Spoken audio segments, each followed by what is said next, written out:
Hello students, welcome to this important session on budget. Basically budget आने वाला है, and as I've said earlier, like जब हम लोग forest report के बारे में details देखे थे, I've said that this month of January and February is going to be very important for people who are preparing for UPSC and BPSC and other such PCS examination. Why? Because there are a lot of government documents, बहुत सारे important government documents हैं जो इस समय publish होते हैं, जिनका track रखना आपके प्रिपरेशन के लिए बहुत इंपॉर्टेंट है।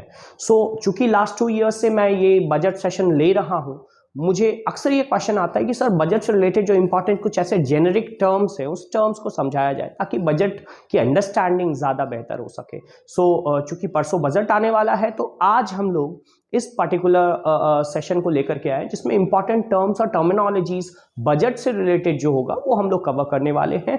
और इसके बाद जब बजट सेशंस होंगे तो उससे रिलेटेड अगर कोई स्पेसिफिक टर्म्स या कोई स्पेसिफिक डेटा या कोई स्पेसिफिक एनालिसिस होगा तो वो भी उस बजट सेशंस में जब हम लोग डिटेल लेकर के आएंगे तो कवर करेंगे। So here is this session so that we have a better understanding of the upcoming budget. We are going to focus on terms and terminologies. Now this is the basic of budget and economic survey। चूंकि ये terms और terminologies अगर आप पढ़ेंगे तो budget और economic survey को समझने में आपको मदद होने वाली है। फर्स्ट स्लाइड हम लोग देखते हैं।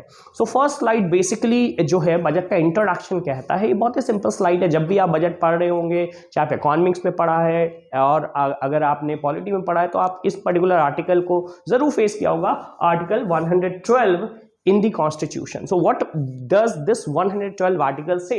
The constitution of India has a provision for a document called annual financial statement. So article 112 जो है annual financial statement को जो है basically define करता है, which is to be presented in parliament before the commencement of new fiscal year. So हर नए physical year से पहले इस पर्टिकुलर डॉक्यूमेंट को प्रेजेंट किया जाता है जो आर्टिकल 112 डिफाइन करता है। और बेसिकली इसी को हम लोग पॉपुलरली जो है यूनियन बजट के नाम से जानते हैं। It is the statement of income and expenditure of the government. ना ये लास्ट स्टेटमेंट बहुत इंपॉर्टेंट है। It is the statement of income. अभी हम देखेंगे स्टेटमेंट ऑफ इनकम किसको कहते हैं और statement of expenditure, statement of expenditure किसको कहते हैं, कैसे कैसे डिवाइड कर सकते हैं। बजट बेसिकली अगर लेमैन लैंग्वेज में समझे तो बजट है क्या। जैसे हम लोग भी मंथली बजट बनाते हैं, हमारा एक इनकम होता है। अभी जैसे आप स्टूडेंट है तो आपको पॉकेट मनी मिलता होगा, तो पॉकेट मनी को हम मैनेज करते हैं और पॉकेट मनी की 2 कैटेगरी में डिवाइड कर देते हैं। एक कैटेगरी क्या होता है जो हमारा डेली एक्सपेंसेस होता है, जो डेली आपका कन्वीनियंस फी है या फिर आपको कहीं जाना है, अगर आपको सपोज कि आपका जो फूडिंग है, लॉजिंग है, उसका जो खर्चा है वो आपका डे टू डे एक्सपेंस है। और एक एक्सपेंस होता है जो बेसिकली कंटीजेंसी या कई बार आप उसको ऐसे एक्सपेंसेस होते हैं जैसे अगर आपका कोई मोबाइल खराब हो गया और आपको नया मोबाइल लेना है, तो आपको हर महीने नई मोबाइल लेने की जरूरत नहीं है। लेकिन अगर आप एक बार वो पैसा सेव नहीं करेंगे तो आप नई मोबाइल कैसे लेंगे, तो इसको हम once in a while expenditure कह सकते हैं। तो वैसे ही बजट को डिवाइड करने का, बांटने का अलग अलग तरीका है। सबसे पहले बहुत ही सिंपल अंडरस्टैंडिंग से हम देखेंगे कि हमारे बजट में जो है एक डेली एक्सपेंसेस और एक once in a while expenses में किस प्रकार से डिवाइड किया गया है। हम डेली एक्सपेंसेस में इनकम भी देखेंगे कि भाई इनकम, डेली इनकम और once in a while income कैसा है, और डेली एक्सपेंडिचर और once in a while expenditure कैसा है। नेक्स्ट स्लाइड में देखते हैं। द स्टेटमेंट ऑफ इनकम, क्योंकि अभी हम लोगों ने तुरंत स्टेटमेंट ऑफ इनकम और स्टेटमेंट ऑफ एक्सपेंडिचर की बात करी थी, तो स्टेटमेंट ऑफ इनकम को हम लोग समझेंगे। स्टेटमेंट ऑफ इनकम में 2 तरह के इनकम होते हैं। एक रेकरिंग इनकम होते हैं जो बार बार होते हैं, मंथली होते हैं, और एक जो है once in a while income होता है। जो रेकरिंग इनकम होता है इसके बारे में सरकार को पता होता है, सरकार को एनुअली पता होता है कि भाई हमारे साल में इतना जो है इनकम होने वाला, लमसम पता होता है, जैसे कि income tax, goods and service tax, corporate tax. So this include all money earned by government via different taxes, whether this is direct tax or indirect tax. So ये आपका recurring income है। Now once in a while income क्या होता है, वैसे income होते हैं जिसके बारे में एक बार, हर फाइनेंशियल ईयर में ये इनकम नहीं, ये इनकम हर फाइनेंशियल ईयर में होना है, लेकिन ये इनकम हर फाइनेंशियल ईयर में नहीं होना है। Once in a while income में जैसे कि cell of spectrum, 2G spectrum और ये सारी चीजों के बारे में आपको डिटेल पता होगा, जितने भी मोबाइल नेटवर्क्स है वो स्पेक्ट्रम से काम करती हैं। सो 5G स्पेक्ट्रम या 2G स्पेक्ट्रम या 3G स्पेक्ट्रम, 4G स्पेक्ट्रम, सो ये स्पेक्ट्रम का सेल किया जाता है, ऑक्शन किया जाता है, और उससे जो अर्निंग आती है उसको एक पर्टिकुलर पीरियड के लिए ऑक्शन किया जाता है, 10 साल, 15 साल, 20 साल, एज द केस में बी। सो ये जो इनकम है अगर इस फाइनेंशियल ईयर में ऑक्शन किया गया तो इस फाइनेंशियल ईयर में तो ये इनकम में आएगा, once in a while income category में हम डालेंगे, लेकिन इसको हम आगे के फाइनेंशियल ईयर में फॉरवर्ड नहीं, वो इस फाइनेंशियल ईयर का इनकम होगा, इसलिए इसको वंस इन अ वाइल कहते हैं। हर फाइनेंशियल ईयर में ये रेकरिंग इनकम नहीं है। वैसे ही profits and dividends of PSU, so public sector undertaking का कभी किसी साल ज्यादा प्रॉफिट हो जाता है, किसी साल कम प्रॉफिट होता है, कभी लॉस में भी आ जाता है। सो आपको यहां पे ध्यान रखना है कि जो प्रॉफिट ऑफ पीएसयू है ये भी once in a while income है, क्योंकि हर फाइनेंशियल ईयर में इसकी कोई जो है जिसको हम कह सकते हैं कि कोई फिक्स नहीं है, हर फाइनेंशियल ईयर में ये चेंज होता रहता है। वैसे ही fees, penalty, fines, selling of mining rights, तो जो माइनिंग राइट्स सेल किए जाते हैं ये भी कुछ समय के लिए सेल किया जाता है, जिस फाइनेंशियल ईयर में सेल किए गए। तो इस सब तरह से आपको once in a while income आपको देखने को मिलता है। तो हम इनकम के कैटेगरी को बहुत ही आसानी से दो भागों में डिवाइड कर सकते हैं ना। इसी तरह से हम एक्सपेंडिचर को भी देखेंगे, एक्सपेंडिचर को भी दो भाग में, स्टेटमेंट ऑफ एक्सपेंडिचर को भी दो भाग में डिवाइड करते हैं, एक रेकरिंग एक्सपेंस और एक once in a while expense. Now recurring expense as I have said ये लमसम फिक्स्ड होता है, पता होता है फाइनेंशियल ईयर के स्टार्टिंग में कि ये लगभग कितना जाएगा, जैसे कि salary and pension of the government employees, government subsidies, interest payment by the government on internal and external loan. Government ने जो लोन लिया है, गवर्नमेंट को पता है कि भाई हमने इतना लोन लिया है तो हमको इस फाइनेंशियल ईयर में कितना इंटरेस्ट पे करना होगा। सो इस तरह के एक्सपेंसेस जो है गवर्नमेंट कैलकुलेट करते हैं। लॉ एंड ऑर्डर एक्सपेंसेस भी गवर्नमेंट को कैलकुलेटेड होता है। नाउ जब हम बात करेंगे once in a while expenses की, तो once in a while expense ऐसे एक्सपेंस होते हैं जहां पे गवर्नमेंट कोई एसेट क्रिएट करती है, एसेट एक पर्टिकुलर फाइनेंशियल ईयर में क्रिएट कर रही है। अगर सपोज करो इस फाइनेंशियल ईयर में गवर्नमेंट प्लान करती है कि एक ब्रिज बनाया जाए, सो उस ब्रिज का जो कॉस्ट होगा, उस ब्रिज का जो एक्सपेंस होगा वो once in a while expense में आने वाला है, बिकॉज हर फाइनेंशियल ईयर में उसका कॉस्ट नहीं आने वाला है।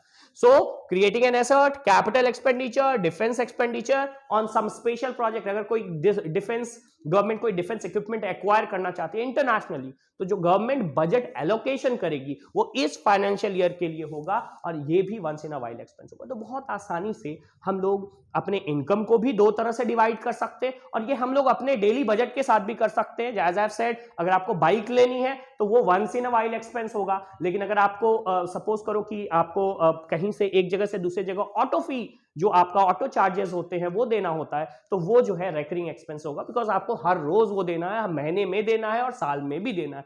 सो ये इस तरह से हम लोग पहले तो बहुत आसानी से बजट को समझ लेंगे। अगर ये क्लासिफिकेशन हम लोग कर लिए तो आगे के जो कंसेप्ट्स हैं जिसको हम समझने वाले हैं, इसको समझना आसान हो जाएगा। Now before coming to different terms and terminologies, एक और चीज जो आपको बहुत जरूरी है समझने के लिए वो है डेटा।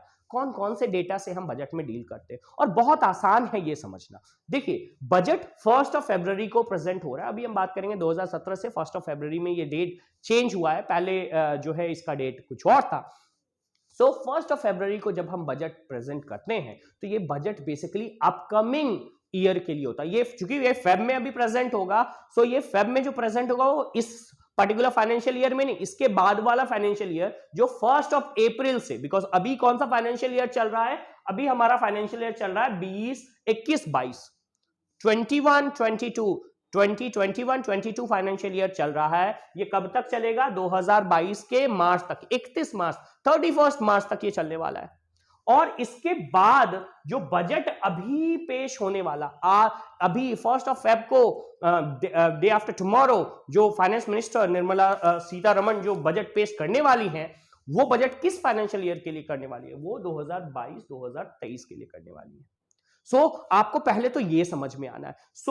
बजट में तीन आपको इंपॉर्टेंट डेटा होते हैं, 3 साल के डेटा बजट में पाए जाते हैं। कई बार एग्जाम में क्वेश्चंस में भी आया हुआ है। कौन सा? पहला, सबसे आसानी से देखेंगे, पहला हम देखेंगे बजटरी एस्टिमेट्स प्रोवाइड किया। एस्टिमेट क्यों? क्योंकि एग्जैक्टली नहीं पता है। अगर आप कुछ काम करने वाले हैं तो कई बार आप एस्टिमेट लगाते हैं कि भाई ये लगभग कॉस्ट होने वाला है, एग्जैक्टली नहीं पता जब तक वो काम नहीं हो जाता। वैसे ही गवर्नमेंट जब बजट पेश करती है तो सबसे पहले अपकमिंग ईयर का बजटरी एस्टिमेट डालती है। ये budgetary estimate for the following year, the year which is coming, and here the following year is a mean 1 year after which the budget is being presented। जिस साल में budget present हो रहा है उसके बाद वाला फाइनेंशियल ईयर, जैसे अभी बजट प्रेजेंट होगा तो इसके बाद का फाइनेंशियल ईयर 2022-2023, ये 2022 के 1 अप्रैल को शुरू होगा और 2023 के 31 मार्च तक खत्म होगा। ये हमारा फाइनेंशियल ईयर है। तो पहला तो आपको ये समझना है बजटरी एस्टिमेट ऑफ 2022-23 प्रेजेंट होगा।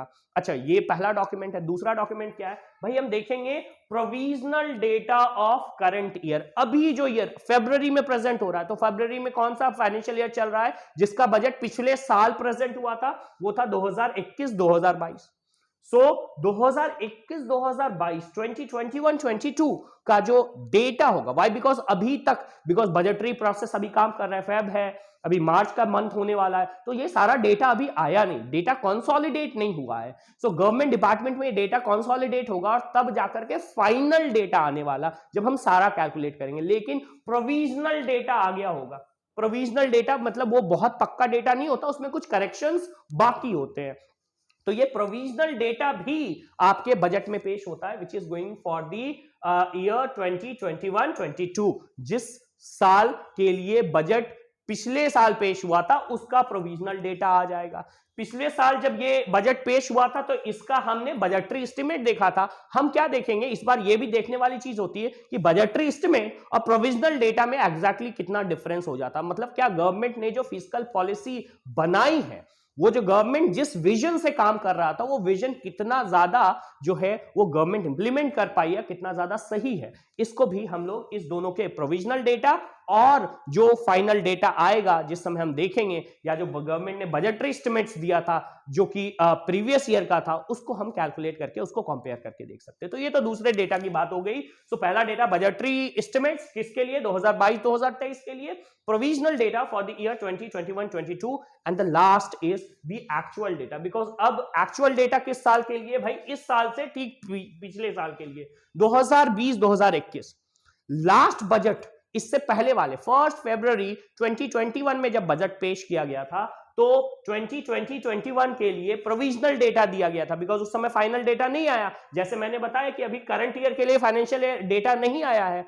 अब एक साल बाद फाइनेंशियल डेटा पूरा आ गया, कंपाइलेशन हो गया पूरा, और जिसको कंसोलिडेट करते हैं वो डेटा को कंसोलिडेट कर लिया, और इसीलिए अब हम एक्चुअल डेटा की बात कर सकते हैं। और इसीलिए हम 2020-2021 2020-21 के लिए we are going to look into the actual data of the preceding year, where the preceding year means 1 year before the year in which budget is presented, एक साल पहले। सो हम क्या देख सकते हैं कि अगर बजट 2022-2023 के लिए पेश हो रहा है तो इसमें डेटा जो होगा इससे पहले वाले साल का भी होगा, जिसको हम देखेंगे 2021-2022, जो कि डेटा होगा प्रोविजनल डेटा, और इससे एक साल और पहले का भी डेटा होने वाला है जो कि 2020-2021 के लिए है, जो कि होगा actual data. So the actual data of 2020-21, provisional data of 21-22 and the budgetary estimate of 22-23 are the 3 set of data जो कि किसी एक पर्टिकुलर बजट में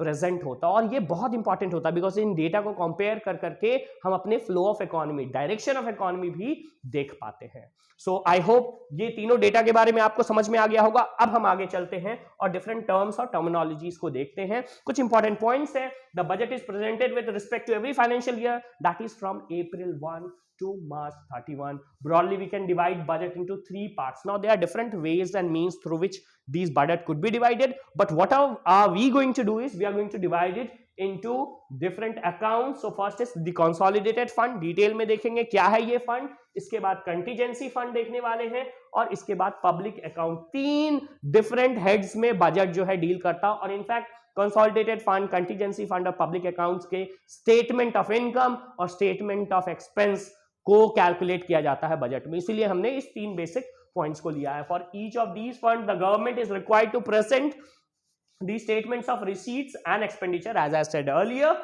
and since 2017 the presentation of budget has been advanced to 1st of February. Now this could be a potential question in prelims, so that's why I have made this particular point. Now important point, now चूंकि जैसे ही हम शुरू करेंगे terms and terminologies, तो कुछ ऐसे points होंगे जो बार बार रिवर्बरेट करेंगे. सो बेसिकली उन पॉइंट्स को देखेंगे. रेवेन्यू, रेवेन्यू किसको कहते हैं भाई?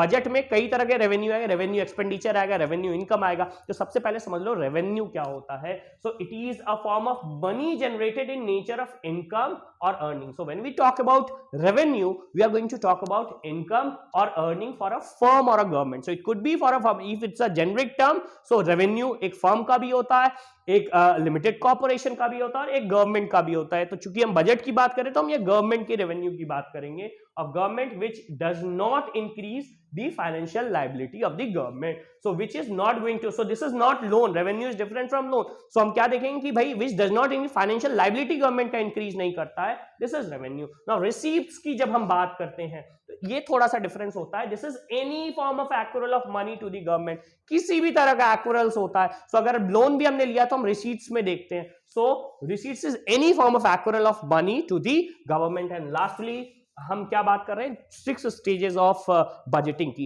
ना ये बजटिंग के 6 स्टेज को आपको कम से कम आप लोगों ने पहले पढ़ा होगा. हम बजटिंग के स्टेजेस नहीं सिर्फ टर्म्स की बात कर रहे हैं, लेकिन टर्म्स को समझने के लिए कम से कम इन 6 स्टेज के बारे में आपको थोड़ा सा आइडिया होना है. जैसे सबसे पहले क्या होता है? प्रेजेंटेशन होता है ना. This is the first stage, presentation of budget होता है. इसके बाद बजट के ऊपर 2 से 3 दिन तक एक जनरल डिस्कशन होता है जो कि सेकंड स्टेज हो सकता है. इसके बाद स्क्रूटनी बाय डिपार्टमेंटल कमिटीज, लगभग 24 डिपार्टमेंटल कमिटीज है. इन 24 डिपार्टमेंटल कमिटीज में थर्ड स्टेज कंज्यूम होता है जिसमें इस बजट को डिटेल से देखा जाता है डिपार्टमेंटली. इसके बाद वोट ऑन डिमांड, इसके बाद passage of appropriation bill. So this becomes the fourth stage, this is the fifth stage and the last is the passage of financial bill, जिसके साथ हम मानते हैं कि बजट हमारा पास हो गया है. And this is the sixth and the final stage of the budget. तो ये 6 स्टेज है और इन 6 स्टेज में जो टर्म्स के यूज होते हैं उन टर्म्स को हम अभी देखने वाले हैं. सबसे पहले हम क्या देखने वाले हैं? Consolidated fund of India. मैंने बात करी थी 3 हेड्स में हम डिवाइड कर सकते हैं. तो ये कंसोलिडेटेड फंड क्या है? ये एक अकाउंट है. जैसे बैंक में हम लोग अकाउंट डालते हैं वैसे ये अकाउंट है. इस अकाउंट, ये सबसे इंपॉर्टेंट अकाउंट है. This is by far the most important of all government funds because the revenue raised by government और the money borrowed by the government and any form of money received in terms of loan or deposited in consolidated fund of India. So चाहे loan raise किया गया, चाहे किसी तरह से government का income आया, वो कहां होने वाला है? वो इसी पर्टिकुलर फंड में, कंसोलिडेटेड फंड में आने वाला है. तो अभी हम बात करेंगे कंटीजेंसी फंड और पब्लिक अकाउंट का क्या जरूरत होता है, वो अभी हम तुरंत देखने वाले हैं short while from now. The government expenditure are also to be made through this particular fund. So not only the income, सिर्फ पैसा आने वाला नहीं है, पैसा जो जाएगा इस पर्टिकुलर फंड से वो भी इसी पर्टिकुलर consolidated fund से जाने वाला है. So the government expenditure are also to be made through the particular fund except for any emergency.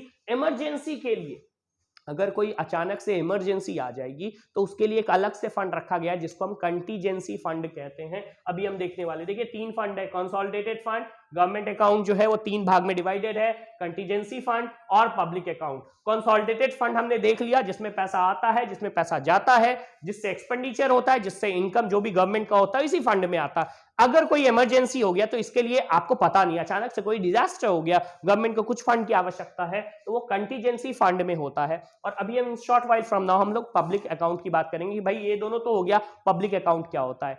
सो ये contingency which is done through this particular account.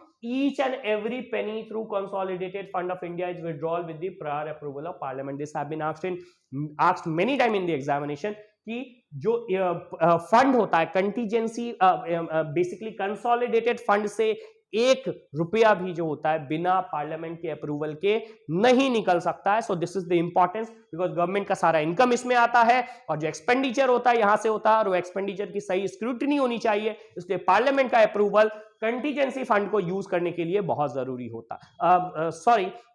Consolidated fund को यूज करने के लिए बहुत जरूरी होता है. सो अब इसके बाद हम देखने वाले हैं दी पब्लिक अकाउंट ऑफ इंडिया। सो अभी हम लोगों ने बात करी थी किसकी, हम लोगों ने बात करी कंसोलिडेटेड फंड की। इसके बाद बात हमने करी कंटीजेंसी फंड की, जिसके बारे में बताया कि भाई contingency is a emergency fund, it is used in emergent situation. और इसके बाद मैंने बात करी पब्लिक अकाउंट की। अब देखेंगे पब्लिक अकाउंट क्या होता है ना। ये बड़ा इंटरेस्टिंग सा अकाउंट है, व्हाई, बिकॉज ये this the name only suggest कि ये अकाउंट क्या है, public account. So this is not a government, ये पब्लिक अकाउंट है। The fund accounts for the flow of those transactions where government is mere acting as a banker। यहां याद रखना है कि जब भी पब्लिक अकाउंट का नाम आएगा आपको बस ये याद रखना है, the government is acting as a banker. Government banker की तरह काम कर रहा है। बैंक का क्या काम होता है, पैसा होता है आपका, लेकिन आप अपने एक अकाउंट खुलवा लिया बैंक में और आप वहां जमा करते हो। वैसे ही अगर सपोज करो कि किसी का प्रोविडेंट फंड है, तो प्रोविडेंट फंड आप जमा करते हैं, पीएफ जमा करते हैं, और वो प्रोविडेंट फंड जो है किसके पास जमा होता है, बैंक के पास, गवर्नमेंट के पास जमा होता है। गवर्नमेंट वो प्रोविडेंट फंड कहां जमा करती है, गवर्नमेंट वो प्रोविडेंट फंड इस पब्लिक अकाउंट में जमा करती है। वो बेसिकली कंसोलिडेटेड फंड में वो नहीं डालेगी, बिकॉज वहां पे तो खर्चा होगा, इनकम और एक्सपेंडिचर वहां पे चलेगा। सो इस पर्टिकुलर फंड में प्रोविडेंट फंड को गवर्नमेंट डालती है। Judicial deposit, saving bank deposit etcetera, ये सारे डिपॉजिट जो है वो पब्लिक अकाउंट्स में आते हैं। These funds have to be paid back some time to the rightful owner. So जो राइटफुल ओनर है, जिनके नाम से ये अकाउंट खुला हुआ है, उनको वापस ये पर्टिकुलर फंड करना है, and this cannot be considered as a government fund. So that is why it is not considered as a government fund. Government is just merely acting as a banker. So and this is the reason that expenditure from this fund does not require to be approved by parliament. चूंकि ये government fund नहीं है, सो जो इससे expenditure होता है government की अपनी लाइबिलिटी है जो गवर्नमेंट को पूरा करना है। सो इसीलिए इसमें जो है कोई भी फंड जो है वो पार्लियामेंट से अप्रूवल की जरूरत नहीं होती जब भी इससे पैसा निकलता है। And it is managed by executive action. Executive action से इस फंड को मैनेज किया जाता है। ये इंपॉर्टेंट पॉइंट है, एग्जीक्यूटिव एक्शन से इस फंड को मैनेज किया जाता है। It can be considered as a promised liability of the government. So this fund can be considered as a promised liability of the government. So this is the sarkari money, and in sarkari money we have public account, contingency fund and consolidated fund. Article 266 and 266 talks about consolidated fund, and in consolidated fund only the consolidated fund out of these particular fund need parliamentary approval before spending. We'll see it in next slide. So अब हम लोग terms पे आ रहे हैं। अब आ रहा है revenue. Revenue हम लोगों ने देख रखा था, रेवेन्यू रिसीप्ट्स और रेवेन्यू एक्सपेंडिचर, दो इंपॉर्टेंट टर्म को हम लोग अभी कवर करने वाले। जब भी रिसीप्ट्स की बात आ जाती है तो आपको यह समझना है, रेवेन्यू रिसीप्ट्स का मतलब क्या होता है, रिसीविंग। गवर्नमेंट के पास अगर कुछ आता, आपके पास अगर कुछ आया तो आपका रिसीट्स है। आपको जो पॉकेट मनी मिल रहा है वो आपका रिसीट्स है, ऐसे आप याद कर सकते हैं लेमैन टर्म में। और जो आपका एक्सपेंडिचर हो रहा है, जो आप खर्चा कर रहे हैं, वो आपका एक्सपेंडिचर हो गया। सो बेसिकली जब हम रेवेन्यू रिसीट्स की बात करें, कहीं भी आपने टर्म देख लिया, इसका मतलब the money is coming in the coffer of the government. So the tax revenue receipts and non tax revenue receipts. No, so revenue receipts को हम दो भाग में डिवाइड कर सकते हैं। एक, गवर्नमेंट को रेवेन्यू कहां से आता है, आइदर टैक्स गवर्नमेंट लगाती है, जो गवर्नमेंट डिफरेंट टैक्सेस से अपने रेवेन्यू अर्न करती है, या कई बार नॉन टैक्स रेवेन्यू भी होता है, जैसे सेस होता है, कोई फीस होता है, तो गवर्नमेंट वहां से भी। अब ट्रैफिक चालान आपको अगर काट लिया आपने, जो हेलमेट नहीं पहना है या किस तरह का मिस्टेक, आपका इंश्योरेंस नहीं है, तो जो ट्रैफिक चालान हो गया वो नॉन टैक्स रिसीट्स में आने वाला है। So receipts of the government and on the side of taxes, cess and other. The non-tax revenue receipts include money earned by government from different sources like profit, dividend, interest, general services, fees, etc.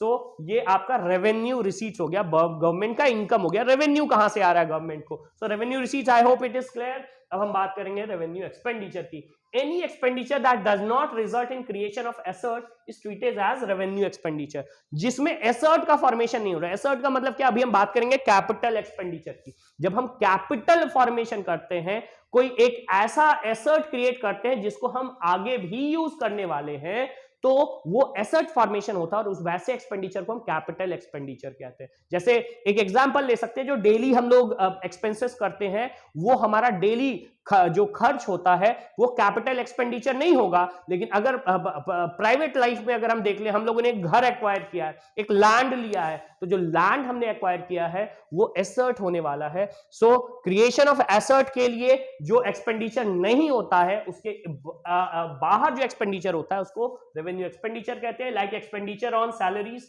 जैसा कि salaries government servants को देना है, salaries government का ये fix खर्चा है, तो ये सैलरीज आपका रेवेन्यू एक्सपेंडिचर में आ गया। सब्सिडीज रेवेन्यू एक्सपेंडिचर में आ गया। इंटरेस्ट पेमेंट रेवेन्यू एक्सपेंडिचर में आ गया। अभी याद रखना, फर्स्ट स्लाइड में हमने बात करी थी रेकरिंग और नॉन रेकरिंग की। सो आप देखना कि किस तरह से रेकरिंग और नॉन रेकरिंग दोनों रेवेन्यू रिसीट्स और रेवेन्यू एक्सपेंडिचर दोनों में डिवाइडेड है। बड़ा इंटरेस्टिंग सा सीन होने वाला है। अगर आप दोनों को साथ में लेकर के चलेंगे तो एकदम हॉलिस्टिक अंडरस्टैंडिंग आपको डेवलप होने वाली है। Subsidies, interest payment, defence expenditure, postal expenditure, law and order expenditure, expenditure on social services like health, education, ये सारा जो एक्सपेंडिचर हो रहा है, जो गवर्नमेंट रेवेन्यू है, जो गवर्नमेंट रिसीव आया, गवर्नमेंट जो रेवेन्यू इनकम आया, उस इनकम से ही गवर्नमेंट रेवेन्यू एक्सपेंडिचर करती है। और अभी हम क्या देखने वाले, इसके तुरंत बाद, चूंकि अभी रेवेन्यू रिसीट देख लिया, गवर्नमेंट का इनकम, गवर्नमेंट का खर्च, रेवेन्यू एक्सपेंडिचर देख लिया, और इसी दोनों को जब हम मैनेज करते हैं तो निकलता है रेवेन्यू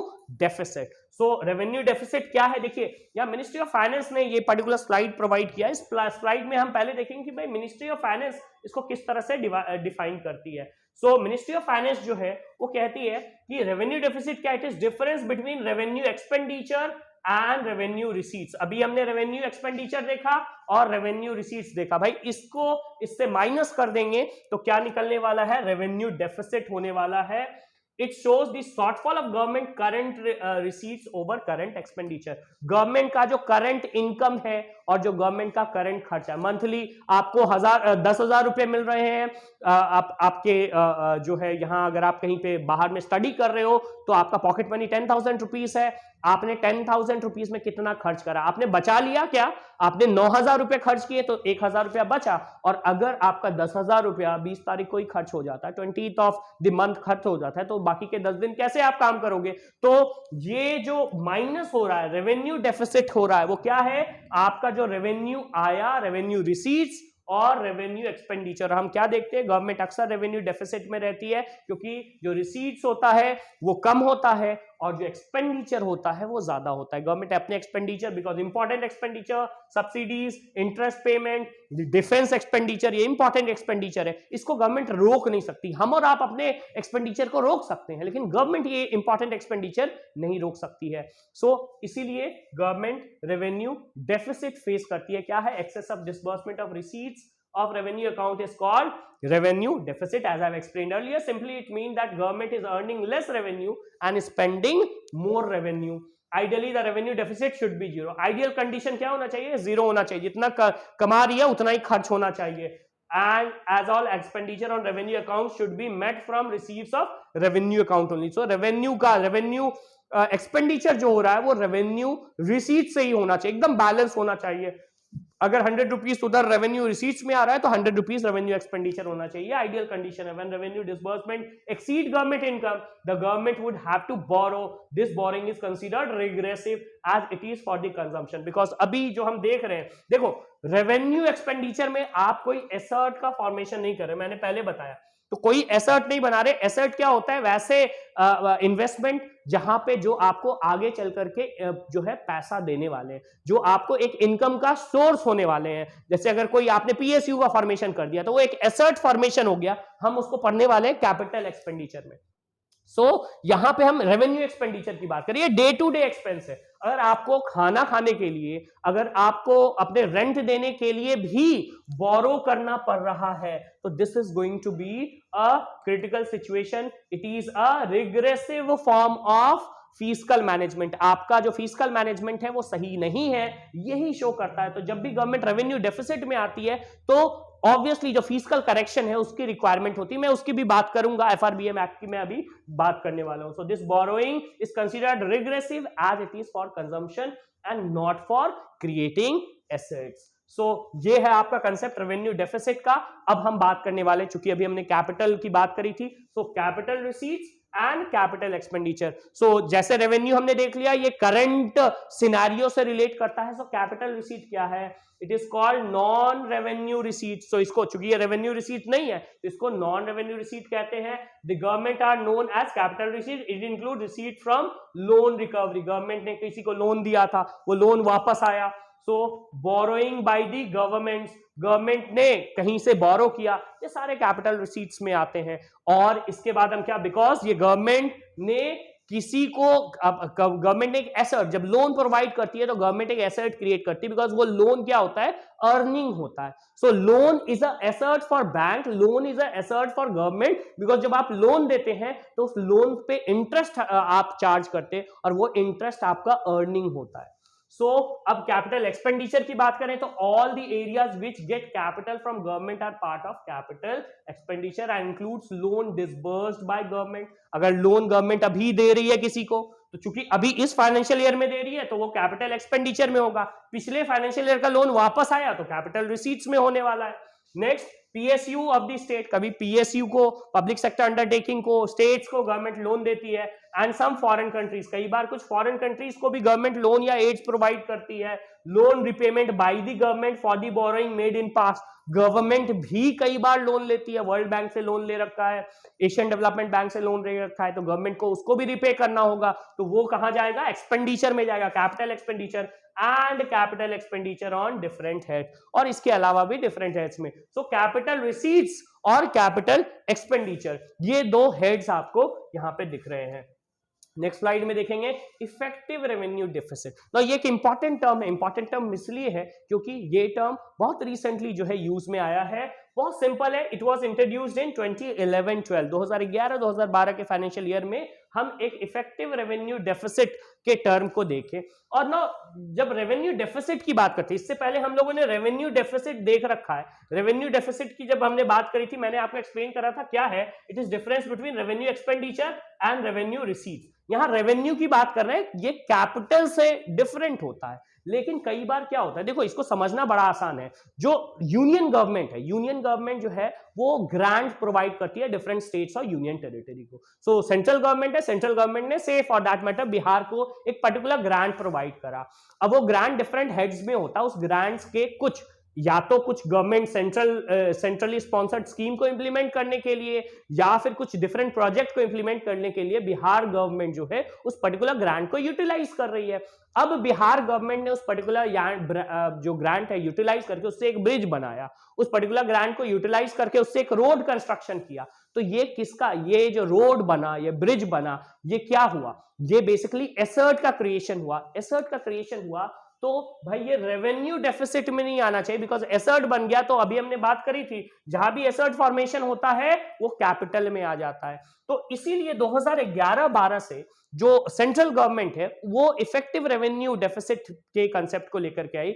उन्होंने बोला भाई इफेक्टिव रेवेन्यू डेफिसिट मेरा क्या हो गया? इफेक्टिव रेवेन्यू डेफिसिट अगर कैलकुलेट करना है तो जो ग्रांट हमने स्टेट्स को दिया, और स्टेट उस पर्टिकुलर, सपोज करो बिहार को 100 रुपीज ग्रांट दिया और बिहार उसमें से 20 रुपीज किसी एसेट का फॉर्मेशन, सपोज करो बिहार जो है प्रधानमंत्री ग्राम सड़क योजना में या एक्सेलरेटेड इरिगेशन बेनिफिट प्रोग्राम में डिफरेंट कैनाल का फॉर्मेशन किया और उसमें इस पर्टिकुलर चीज को यूज किया है बिहार ने, तो भाई एसेट का फॉर्मेशन हुआ तो वो कैपिटल एक्सपेंडिचर में आएगा। और इसीलिए रेवेन्यू डेफिसिट के कैलकुलेशन में हम उसको कैलकुलेट नहीं करेंगे, हम केवल 80 रुपीज को देखने वाले हैं, वो 20 रुपीज कैपिटल एक्सपेंडिचर में चल जाएगा। तो जो सेंट्रल गवर्नमेंट अपना रेवेन्यू डेफिसिट कैलकुलेट करेगी उसमें वो 20 रुपीज माइनस करने वाली है, और इसी को हम इफेक्टिव, सेंट्रल गवर्नमेंट के लिए इफेक्टिव रेवेन्यू डेफिसिट क्या होगा? जब वो इस तरह के डिफरेंट स्टेट गवर्नमेंट के द्वारा जो कैपिटल फॉर्मेशन हुआ है उसको माइनस करेगी।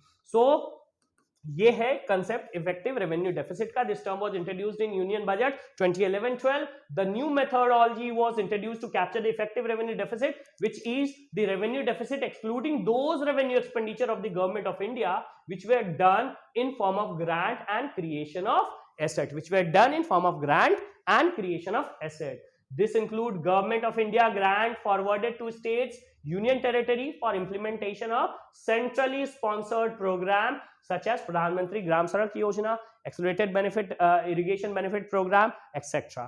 So this is the concept about effective revenue deficit. Now Next, we are going to talk about fiscal deficit, a very important point, a very important terms. In fact जब भी हम budget देखते हैं, इस बार के बजट में भी हम लोग फिस्कल डेफिसिट को नोट करने वाले हैं. क्या होता है फिस्कल डेफिसिट, पहले देखेंगे मिनिस्ट्री ऑफ फाइनेंस इसको कैसे डिफाइन करती है. तो मिनिस्ट्री ऑफ फाइनेंस कहती है फिस्कल डेफिसिट क्या है, when government non borrowed receipt fall short of its entire expenditure. भाई नॉन बोरोड, अभी बोरोइंग नहीं हुई है, बिना बोरोइंग किए हुए जब गवर्नमेंट अपना जो रिसीट्स है वो उनके एक्सपेंडिचर से ज्यादा बढ़ जाता है तो हम उसको फिस्कल डेफिसिट कहते हैं. And it has to borrow money from public to meet the shortfall.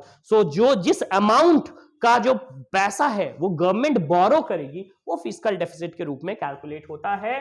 The excess of total expenditure over total non borrowed receipt is called fiscal deficit. As simple as that. क्या है थोड़ा detail में देखते हैं. This is total calculation of deficit. It is balance of government total receipt that is revenue. Total receipt क्या हो गया, अभी दो रिसीट्स की हमने बात करी थी, हम देखेंगे गवर्नमेंट का टोटल रिसीट क्या हो गया. एक कैपिटल रिसीट्स आया यहां पे और एक आया आपका यहां पे जिसको हम कह सकते हैं रेवेन्यू रिसीट्स. अगर हम टोटल एक्सपेंडिचर की बात करें तो एक रेवेन्यू एक्सपेंडिचर आया और अभी हम देखेंगे दूसरा एक्सपेंडिचर हमारा कैपिटल एक्सपेंडिचर. तो ये दोनों अगर जोड़ ले तो टोटल हो गया ना. इसीलिए हम क्या बात करते हैं, जब भी हम फिस्कल डेफिसिट की बात करते हैं हम टोटलिटी की बात करते हैं. So government total receipts revenue plus capital receipts and government total expenditure revenue plus capital expenditure turn out to be negative. अगर ये negative हो जाता है it is considered as fiscal deficit. Total expenditure ज्यादा हो गया, टोटल जो आपका रिसीट्स था कम हो गया, तो जो डिफरेंस है वो फिस्कल डेफिसिट के रूप में गवर्नमेंट को बोरो, खर्च तो गवर्नमेंट करेगी, गवर्नमेंट को बोरो करना होगा and we consider it as fiscal deficit. So this is a very important term. Now a last important term हम जो देखेंगे इस पर्टिकुलर डेफिसिट के कंसेप्ट में देखेंगे प्राइमरी डेफिसिट. बड़ा सिंपल है. देखो जब गवर्नमेंट किसी एक पर्टिकुलर फाइनेंशियल ईयर की बात करती है तो गवर्नमेंट बहुत स्ट्रिक्टली 1 अप्रैल से 31 मार्च की बात करती है. गवर्नमेंट बोलती है कि भाई ये जो फिस्कल पॉलिसी है जो हम बजट में पेश करने वाले हैं वो इसी फर्स्ट 1 कंप्लीट ईयर के लिए पेश करने वाले हैं. सो इससे पहले जो हमने स्ट्रैटेजी की थी, बिकॉज हो सकता है कि इससे पहले कोई और गवर्नमेंट रही होगी, उनकी स्ट्रैटेजी है, उनकी लायबिलिटी को भी इनको एडहर करना पड़ता है, लेकिन वो अपने फिस्कल स्ट्रैटेजी में इसको शामिल नहीं करना चाहती है और इसीलिए गवर्नमेंट प्राइमरी डेफिसिट का कंसेप्ट लेकर के आती है. प्राइमरी डेफिसिट में गवर्नमेंट क्या करती है, इंटरेस्ट पेमेंट को हटा देती. बोलते हैं इंटरेस्ट पेमेंट तो भाई प्रीवियसली जो हमने लोन लिया था उसके लिए, प्रीवियसली कोई दूसरी गवर्नमेंट हो सकती है, कोई दूसरा फाइनेंशियल स्ट्रैटेजी हो सकता है, उसको इस साल के फिस्कल पॉलिसी फिस्कल स्ट्रैटेजी में शामिल करना वाइज डिसीजन नहीं होगा. और इसी को कैलकुलेट करने के लिए जो प्रीवियस बर्डन हमारा क्या था उसको जानने के लिए हम लोग प्राइमरी डेफिसिट की बात करते हैं. देखो मिनिस्ट्री ऑफ फाइनेंस कैसे इसको डिफाइन करता है.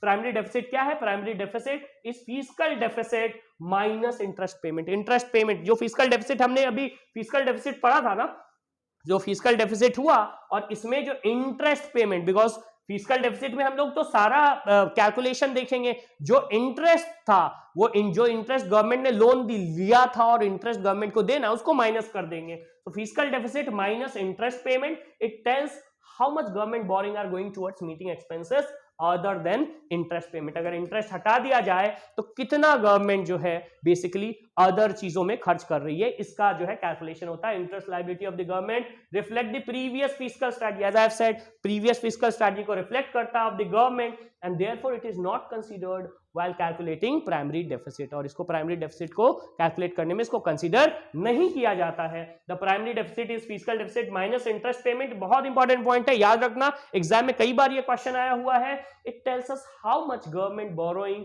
Are going towards the meeting expense of interest payment. Interest payment के लिए कितनी गवर्नमेंट बोरोइंग जा रही है ये भी यहां पे कैलकुलेट हो जाता है. ये भी कैलकुलेट कर सकते हैं कि अगर इंटरेस्ट पेमेंट छोड़ दिया जाए तो गवर्नमेंट पे और क्या लायबिलिटीज है, कितनी लायबिलिटीज है. सो हमने 3 deficit, primary deficit, fiscal deficit और रेवेन्यू डेफिसिट के कंसेप्ट को यहां पे समझा है.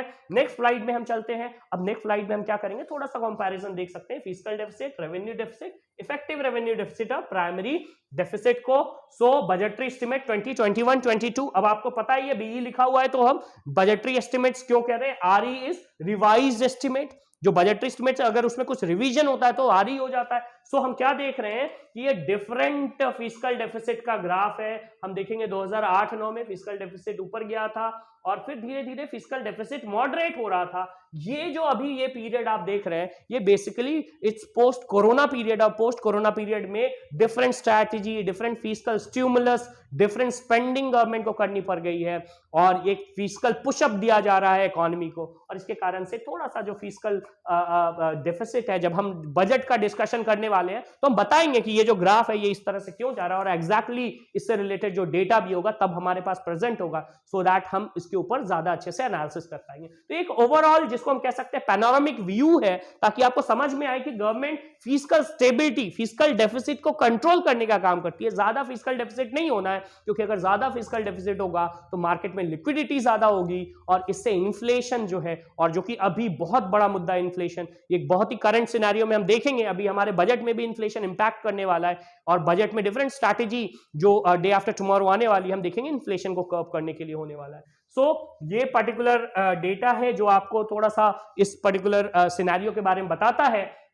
और मैंने बताया कि 2003 में जो है the financial responsibility budget management act, FRBM act आया। आपके एग्जाम में ये भी पूछा जा सकता है ये किस साल में इंट्रोड्यूस हुआ, तो द ईयर इज 2003। क्या है FRBM act? Is a act of parliament to institutionalize the financial discipline and to reduce fiscal deficit. So fiscal deficit को कंट्रोल करना, बिकॉज आप जो खर्च कर रहे हैं वो आपके इनकम से बहुत ज्यादा नहीं होना है। देखिए हमारे साथ जो जनरल लोग होते हैं, हमारे कॉमन पीपल के साथ क्या होता है कि जो वो उतना ही खर्च कर सकते हैं जितना वो इनकम। गवर्नमेंट के पास डिफरेंट मेथड होता है, आइदर बाय बोरोइंग और either bye printing money. Government ज्यादा खर्च कर सकती है और इसलिए हम फिस्कल डेफिसिट को देखते हैं and we calculate is at a percentage of GDP के परसेंट में हम इसको कैलकुलेट करते हैं।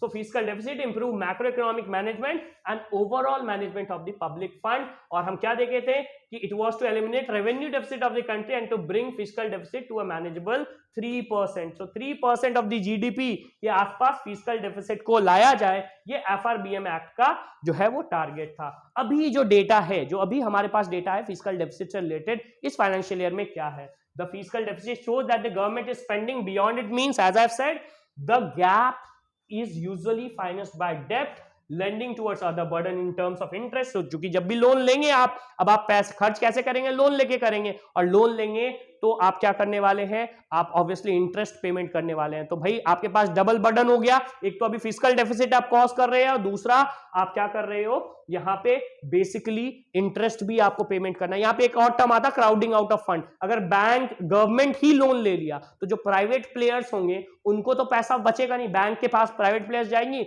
बैंक्स बताएंगे कि भाई हमारे पास पैसा है ही नहीं, क्यों? क्योंकि गवर्नमेंट पैसा। तो ऐसे सिचुएशन को हम क्राउडिंग आउट ऑफ फंड कहते हैं। तो वहां क्राउड आउट ऑफ फंड भी हो सकता है। Data shows that fiscal deficit in financial year 21 was rupees 18.5 lakh crore as opposed to 12 lakh crore in the previous budget। so financial year 21 में it was 18.5 lakh crore और जो इससे पहले वाले फाइनेंशियल ईयर थे, फाइनेंशियल ईयर 2020 में हम देखेंगे 12 लाख करोड़। तो ये 12 लाख से 18 लाख करोड़ जो है, ये जो चेंज हुआ है that is because of the corona impact and other such impact. इसको हम देख सकते हैं, ज्यादा अच्छा इसको एनालाइज करेंगे जब इस साल का हमारे पास डेटा आ जाएगा। However, most of this rising deficit is after accommodation of off-budget borrowing, which are now reported as government borrowing। Now, next slide हम लोग विजिट करते हैं। नाउ नेक्स्ट स्लाइड में कुछ इंपॉर्टेंट छोटे छोटे कंसेप्ट है, जैसे बजटरी एस्टिमेट्स या बजट एस्टिमेट्स क्या होते हैं। Amount of money allocated to the budget to any ministry and scheme for the coming financial year. आने वाले फाइनेंशियल ईयर में एक पर्टिकुलर मिनिस्ट्री को क्या खर्च होने वाला है, इसको जो हम गवर्नमेंट जो मनी एलोकेट करती है, इसी को हम बजट एस्टिमेट कहते हैं। दूसरा टर्म देखेंगे रिवाइज एस्टिमेट। रिवीजन कई बार होता ना, आप कई बार सोचते हो कि भाई इतना पर्टिकुलर कॉस्ट में मोबाइल आ जाएगा, जैसे ही मोबाइल के दुकान में जाते हो आपको वो 10,000 वाला मोबाइल पसंद नहीं आता, बोलते नहीं इसमें 2,000 और लगा ही देते हैं।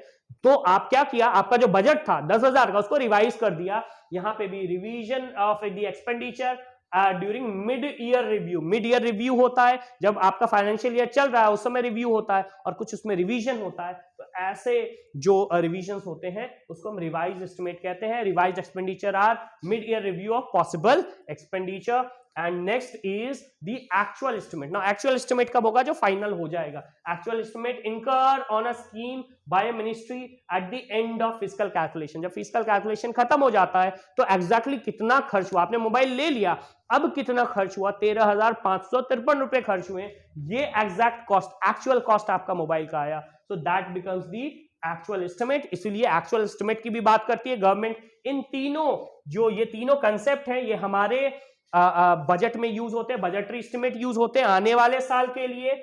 और जो प्रोविजनल डेटा होता है उसमें कई बार रिवाइज्ड एस्टिमेट दिया जाता है, बिकॉज फाइनल एस्टिमेट नहीं आया है। और जो इससे प्रीवियस, अभी जो 3 तरह के डेटा की मैंने बात करी थी, उसमें एक्चुअल एस्टिमेट आता है जो इस बार के फाइनेंशियल ईयर से पहले वाला ईयर था, उसको लेकर के, तो एक्चुअल कॉस्ट यहां पे आ जाता है। सो ये हमारा कुछ इंपॉर्टेंट टर्म था students related to budget. Now एक लास्ट, बिकॉज बजट अभी डे आफ्टर टुमारो प्रेजेंट होने वाला है, हम इस साल के बजट से क्या एक्सपेक्ट कर सकते हैं, इसके कुछ पॉइंट को हमने कंपाइल करा है। और इस एक्सपेक्टेशन को मैंने अभी बजट से पहले ही इस पर्टिकुलर पॉइंट को डील करा है, ताकि जिस समय बजट आएगा तो हम इस सारे पॉइंट को जो है क्रॉस चेक करने वाले, इस पे फोकस करने वाले हैं। सबसे पहला पॉइंट हम लोग देखने वाले हैं, ग्रोथ एक्सेलरेशन क्या हो रहा है। ग्रोथ हमारी इकोनॉमी का भी पैंडेमिक से गुजरा है, बहुत 2 साल जो प्रीवियस 2 इयर्स रहे हैं बहुत चैलेंजिंग रहे हैं। तो ग्रोथ प्रोजेक्शंस हम देखेंगे, हम क्या देखेंगे कि इससे प्रीवियस इयर्स में ग्रोथ जो है वो माइनस में था। सो अभी जो ग्रोथ प्रोजेक्शन है वो पॉजिटिव है, वो कितना पॉजिटिव गया है। सो ग्रोथ एक्सेलरेशन हुआ है, और growth acceleration on the reality ground level पे क्या हुआ है, इसको हम लोग फोकस करने वाले हैं। शेयर ऑफ टैक्सेस देखना भी काफी इंपॉर्टेंट है। हम क्या देखने वाले हैं कि जो टैक्सेस का शेयर है वो कैसे हो रहा है, पर्सनल इनकम और कॉर्पोरेट इनकम, क्या इंपैक्ट हुआ है income corporate, because income tax या कॉर्पोरेट टैक्स तो आप तभी फिल करेंगे, तभी बढ़ेंगे जब आप कमाएंगे। तो क्या पर्सनल इनकम पे क्या इंपैक्ट पड़ा है, कॉर्पोरेट इनकम पे क्या इंपैक्ट पड़ा है, ये भी हमें इकोनॉमी के बारे में और जो डिफरेंट इंपैक्ट्स हुए हैं उसके बारे में, और जो गवर्नमेंट ने डिफरेंट फिस्कल स्टिमुलस लाया है, गवर्नमेंट जो डिफरेंट मेथड से स्पेंडिंग कर रही है, उसका क्या इंपैक्ट पड़ रहा है, ये भी हम लोग इस पर्टिकुलर शेयर ऑफ टैक्सेस से देखने वाले हैं। स्पेंडिंग बियॉन्ड द मींस, अभी तुरंत मैंने फिस्कल डेफिसिट की बात करी थी। फिस्कल डेफिसिट हर बजटरी डॉक्यूमेंट्स में एक इंपॉर्टेंट पॉइंट होता है। सो फिस्कल डेफिसिट कितना गवर्नमेंट कर रही है और उस फिस्कल डेफिसिट का इंपैक्ट क्या कर रहा है। मैंने बताया फिस्कल डेफिसिट होगा तो हमारे इकोनॉमी में ज्यादा मनी सर्कुलेट होगा, और फिर क्या होने वाला है, इन्फ्लेशन होने वाला है। So spending beyond the mean, fiscal deficit हम देखने वाले हैं। Government earning and expenses, government कहां से अर्न कर रही है, तो ये फिस्कल डेफिसिट हम देख रहे हैं। फिस्कल डेफिसिट बाय परसेंटेज जो गवर्नमेंट का टारगेट था वो हम देख रहे हैं। और इसके बाद फिर हम बात करेंगे कि गवर्नमेंट की अर्निंग और एक्सपेंसेस कहां से आ रही है, गवर्नमेंट कहां से अर्न कर रही है, गवर्नमेंट टोटल रिसीट्स कहां से आ रहा। अभी हमने बात करी थी कैपिटल रिसीट्स की, अभी हमने बात करी थी आपको रेवेन्यू रिसीट्स की। तो जब हम बजट देखेंगे तो बजट में जो इस बार के एक्सपेक्टेशंस है, जो इस बार के इंपॉर्टेंट पॉइंट्स है, उसमें हम लोग इसको भी ट्रैक करने वाले हैं कि भाई गवर्नमेंट का रिसीट्स कितना होने वाला, गवर्नमेंट कितना कैपिटल में अर्न करती है, कितना खर्च करती है, कितना रेवेन्यू में अर्न करती है, कितना खर्च करती है। This is also to be look forward. Proceed from the disinvestment. Now government, current government का एक बहुत ही जो है इंपॉर्टेंट टारगेट रहता हर साल बजट में, वो बताती है कि हम कितना डिसइन्वेस्ट करेंगे। So proceed disinvestment target of 1.7 lakh crore for financial year 2022 जो रखा गया था, इसको किस तरह से गवर्नमेंट जो है रीच करी है, इसको हम लोग देखने वाले हैं। इस पर्टिकुलर सिनेरियो में क्या डिसइन्वेस्टमेंट के इंपॉर्टेंट टारगेट्स गवर्नमेंट ने अचीव करें, और आगे के फाइनेंशियल ईयर के लिए 2022-23 के लिए गवर्नमेंट जो है कौन सा जो है बेसिकली डिसइन्वेस्टमेंट टारगेट लेकर के आती है, इसको भी हमें देखना होगा। एक और जो बहुत इंपॉर्टेंट पॉइंट है वो है clarity on crypto investment. Crypto currency को लेकर के गवर्नमेंट डिफरेंट चैनल के थ्रू जो है उन्होंने अपना वर्डिक्ट दिया है, एक इंडिकेशन दिया है, वुड नॉट से वर्डिक्ट दिया है। सो एग्जैक्ट क्या गवर्नमेंट, क्या बजट में क्रिप्टो इन्वेस्टमेंट को लेकर के गवर्नमेंट कोई प्रोविजंस लाने वाली है, इसको भी देखना काफी इंपॉर्टेंट होगा। सो अगर हम बात करें expectation from this year budget, so इस बजट से इन सारे हेड्स में हम लोग इंपॉर्टेंट एक्सपेक्टेशंस को, इंपॉर्टेंट पॉइंट्स को ट्रैक करने वाले हैं। सो जैसे ही बजट आएगा जरूर आप इन सब पे फोकस करेंगे, और जब हम लोग इस पर्टिकुलर बजट प्रेजेंट होने के बाद जैसे ही डॉक्यूमेंट हमारे पास आता है, सबसे पहले हम लोग इस सारे एनालिसिस के साथ, एक्सपेक्टेशंस के साथ, और ये जो सारे पर्टिकुलर टर्म्स मैंने बताए उन सारे टर्म्स के यूज के साथ, उस टर्म्स के डेटा के साथ आपके सामने प्रेजेंट होने वाले हैं। सो union budget and economic survey 2022-23 के साथ हम आपके सामने प्रेजेंट होने वाले हैं। इन टर्म्स को बार बार आप देखें, रिवाइज करें। ये टर्म्स अगर आप समझ जाते हैं तो बजट समझने में काफी आसानी होगी। तो स्टे ट्यून्ड, 1 Feb को जैसे ही बजट आता है, वेरी सून हम लोग बजट डॉक्यूमेंट के साथ और उसके डिटेल्ड एनालिसिस के साथ आपके सामने प्रेजेंट होने वाले हैं। इसको देखने के लिए stay tuned to Perfection IAS YouTube channel. Thank you.